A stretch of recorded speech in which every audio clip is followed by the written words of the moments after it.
Hello everyone, this is David. In this video, I'll be translating and summarizing the latest Urdu broadcast by Shahbaz Gill to make it accessible for our English-speaking audience. Let's go through the key developments and insights in Shahbaz Gill's words. If you cut off our water, we will cut off your breath. Yes, you heard correctly. If they cut off our water, we'll cut off their breath. This statement doesn't come from a major political party leader, but from the Director General of ISPR, Lieutenant General Ahmed Sharif of Pakistan's military. There are intense political speeches, rallies and efforts to extract maximum political mileage from the current conflict. He is on a whirlwind tour, visiting schools, colleges and universities, spreading a message of hatred. They have finally realized that rather than responding to India's actions, such as alleged cross-border strikes and killings of 25 to 30 people as reported by The Guardian on international forums, it's more effective politically to make fiery statements to their own public like, "We'll destroy them, cut them down, end their breath." Is this a new strategy? No, this is part of a political rivalry. And on the other side is Narendra Modi, a master of this politics of hate. That's why he's remembered by many as the butcher of Muslims since the Gujarat riots. Modi has long advanced the RSS agenda, and even now, when General Sharif was speaking at a university, Modi gave a similar speech in Rajasthan, with the same message: cut them down, destroy them. Hatred is being sold on both sides for political gain. People in India are falling for Modi's rhetoric, believing that Pakistan must be crushed. In Pakistan, emotional people also believe we must cut off India's breath. There's no warm blood in Modi's veins, just hot sindoor, a traditional red cosmetic. This emotional narrative is being promoted, but what's the reality? Today's international headlines include the news that water from the Kishan Ganga Dam has been stopped, reducing water flow in the Neelam River by 40% at 8 locations. Water is life. The Pakistani authorities need to seriously consider this. India had already stopped water at the Baglihar Dam on the Chenab.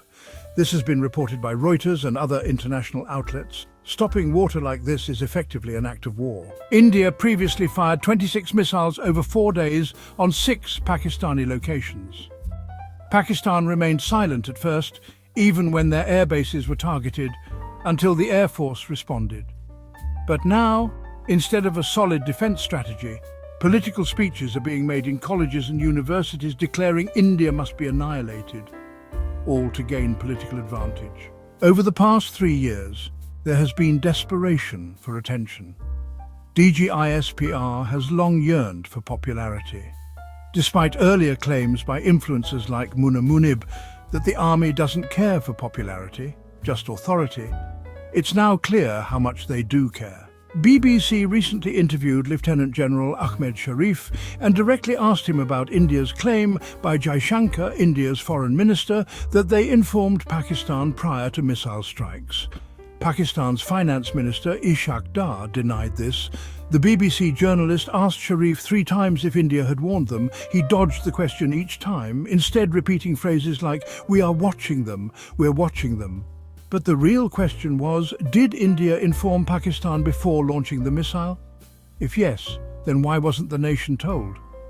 Meanwhile, Indian opposition leader Rahul Gandhi shared a video where Jaishankar claims India warned Pakistan.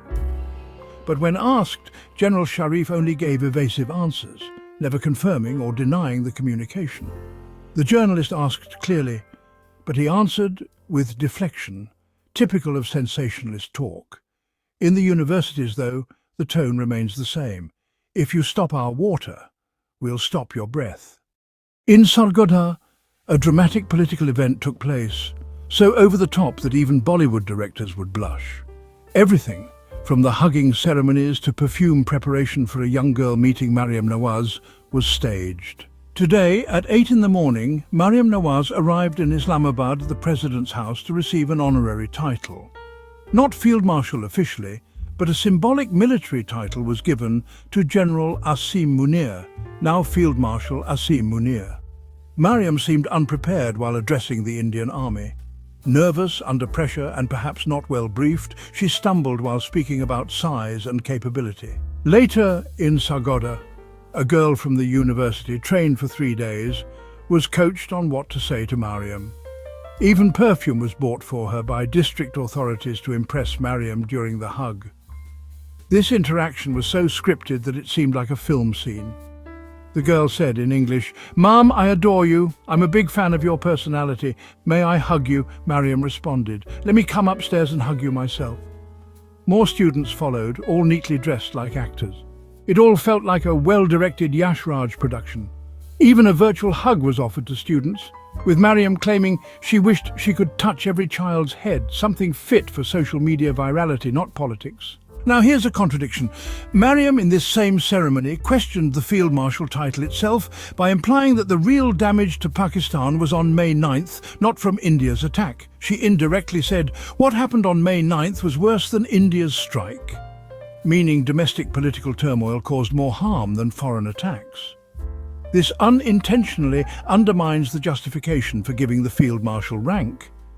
If May 9th was such a huge failure, then the army should have acted more decisively, and giving the title now seems questionable. Before wrapping up, we'd like to thank lawyers in Islamabad: Ali Bukhari, Sardar Masrouf, Amna Ali, Zahid Fatahullah Barki and Murtaza Touri, who finally secured bail for 86 innocent PTI workers detained since November 26th. May Allah bless those who supported this cause. That wraps up our translation of Shahbaz Gill's video. I hope this English version helped you understand his message better. Please like, share and subscribe to Public Lens to help our community grow. Don't forget to leave a comment below and let me know what you thought of this effort.